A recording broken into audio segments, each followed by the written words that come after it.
Time now for your forewarned weather. All right, let's get our forewarned weather forecast with Seth Sanders. Seth, how's the rest of the weekend look? The rest of the weekend looks dry, not as wet as we saw today, with temperatures right around average. You're taking a look at the view from Utah Lake earlier today. Drone footage sent in from Kyle. Started off really pretty, but we ended the day on a soggy note. This is a web submission. Salt Lake City saw several showers roll through. We even saw a little bit of hail in some places. Satellite radar actually shows that storm in motion, rolling over from the Utah-Nevada border over the desert and eventually impacting Cache Valley in the northeastern corner of the state, as well as parts of Utah and the Salt Lake Valley, but it has since cleared. Lots of gusty winds associated with this, and the time lapse shows you that. Notice the flag always facing away from the storms, and that's thanks to the wind as the downdrafts push the air out. It's called the downburst. Temperatures since midnight, 90s for the most part, which is right around seasonal. 104 in St. George, which is 2 degrees above their average of 102. We also have some fire alerts in place, which you see here in pink is a red flag warning. That's in effect now and will hold until 10 p.m. on Monday. Southwest winds are coming out of that with gusts up to 30 miles an hour.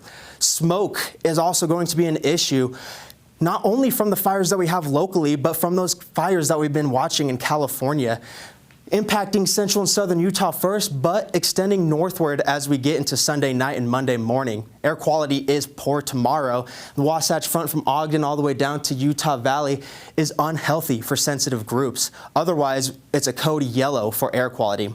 Futurecast, it's going to be a little bit of a boring one, very clear, and that's thanks to high pressure that's going to move in and make itself right at home over the western U.S. Not a whole lot going on. We have a slight uptick in moisture in the middle of next week, but we're not exactly sure what's going to happen with that yet. High pressure is in control. It's starting to slide in, acting as a storm block, pushing these systems on out of the way, keeping things very dry here, which is why we have these fire concerns. We're also going to have some gusty winds as it starts to slide over to the Four Corners region, and that could open the door for more monsoonal moisture.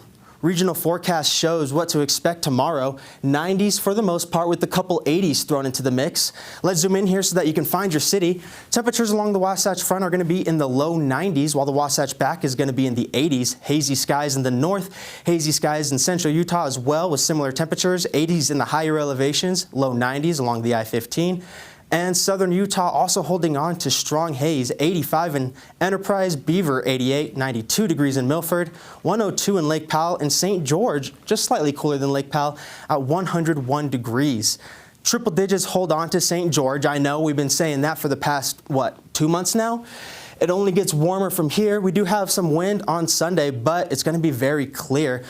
Moisture starts to fill in the back half of the week. We could see a little bit of precipitation from that, but it's not looking like we're going to get too much in St. George as of right now. That could change. The Wasatch Front is going to be dry for the next few days, hazy tomorrow, and I wouldn't be surprised if we see haze for the next few days as well. Temperatures right around average for the remainder of the week. By the end of the week, triple digits do come back. 100 degrees by Friday, 103 degrees by Saturday. So, HOT, that's what's in the forecast.